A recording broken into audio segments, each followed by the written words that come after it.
Hi there, this is Miss Caitlin from Fibo Kids Art Academy, and I want to talk to you about the Around the World series. In our Around the World series that we do here at Fibo Kids Art Academy, we visit the 7 continents of the world, their countries, and famous landmarks. Now, I just want to give you a little taste of what those projects sort of look like, so I've prepared a project for you today. We're going to take a quick trip to Panama and learn a little bit about the Panama Canal. So let me go ahead and show you my desk so that we can get started. All right, so here's my desk. It's a very simple project I have for us today, and I'm just going to show you how to draw it. For this project, you'll need a pencil, eraser. You'll also need permanent markers. If you don't have a bunch of different colors of permanent markers, you could just use a Sharpie, that's fine, and you're going to need some watercolors. Now, you are also going to need a piece of watercolor paper or something thick like a Bristol paper. So you can go ahead and take that out. Now, as I mentioned, I'm just going to show you how to draw this picture today, but it's going to be a lot of fun. Now, the Panama Canal is, of course, in Panama, but it's very, very special. So Panama, it's a country in North America all the way at the bottom. If you take a look here, it's this country that connects all the way to South America. Now, the Panama Canal connects the Atlantic Ocean to the Pacific Ocean. So all that ocean you saw on the other side of the map just now, it connects those two together. Go ahead and turn your paper side to side, horizontal, and the first thing we're going to do is, with your pencil, I want you to draw a horizontal line on the bottom. I'm using a Sharpie so that you can see. You want your horizontal line to be right about here on the paper. Draw that all the way across, get it as straight as you can. Then you're going to draw another one right on top. Now, the Panama Canal is super important, not just because it connects the two oceans, but because it allows for ships, cargo, cruise, whatever the case, to travel much, much faster between the two oceans. Now, they do that by going through these different locks. They're basically things that hold the ships in place as they travel along the Panama Canal. Now, for your ship today, you can decide what you want it to be. I'm going to draw a cargo ship, but you can look up maybe a picture online or pull up a reference of the ship that you want to do. For me, I'm going to start on this side of my paper. I do want it to be quite big because it's our main subject, and I'm going to draw almost like a backwards J shape. Head over here and do a diagonal line. I'm then going to draw just a horizontal line,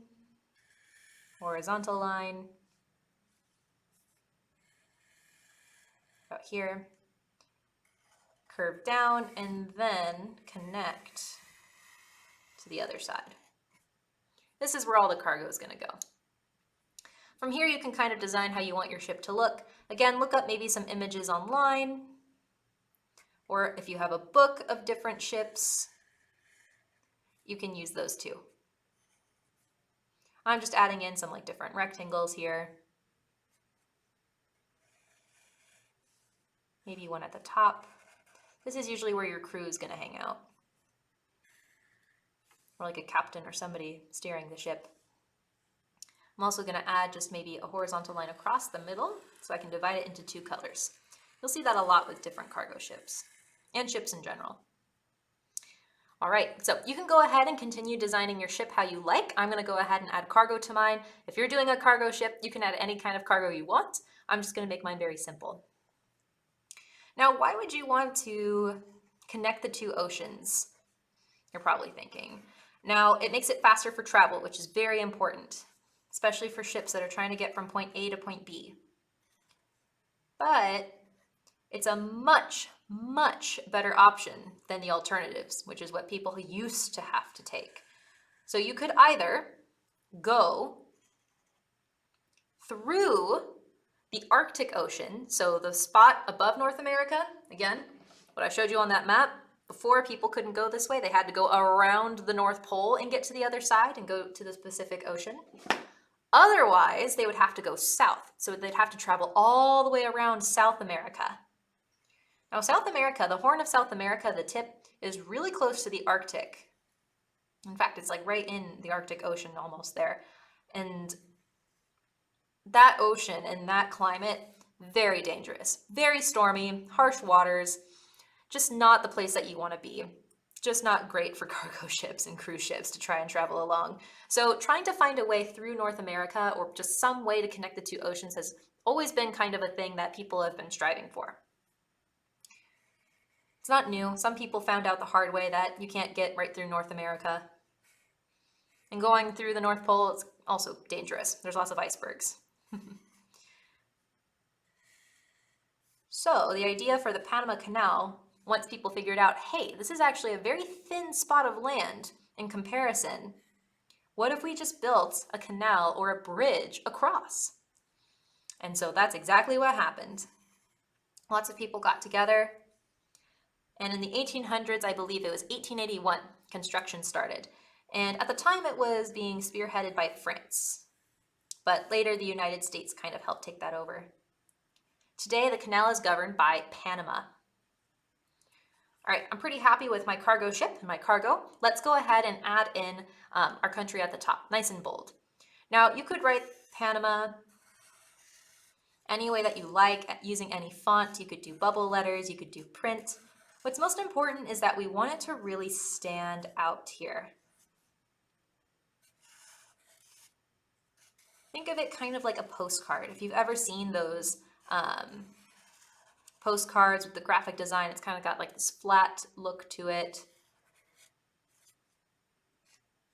Sometimes it'll be focusing more on the image of the illustration. Sometimes it'll focus more on the letters. It's kind of what we're going for today, that style. All right, so there's Panama written at the top, bubble letters for my picture, and then we're going to write the Panama Canal down at the bottom. Now, many ships use the Panama Canal. Like I said, it cuts down on travel time. It's a safer way to travel.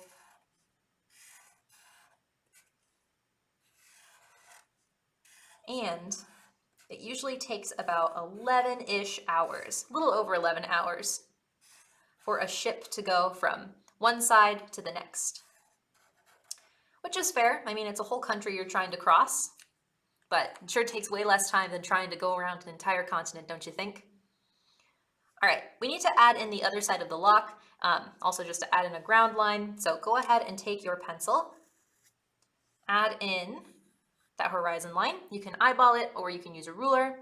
And Panama is also a tropical country, so it has a lot of rainforests and a lot of greenery. We want to kind of include that in our picture today.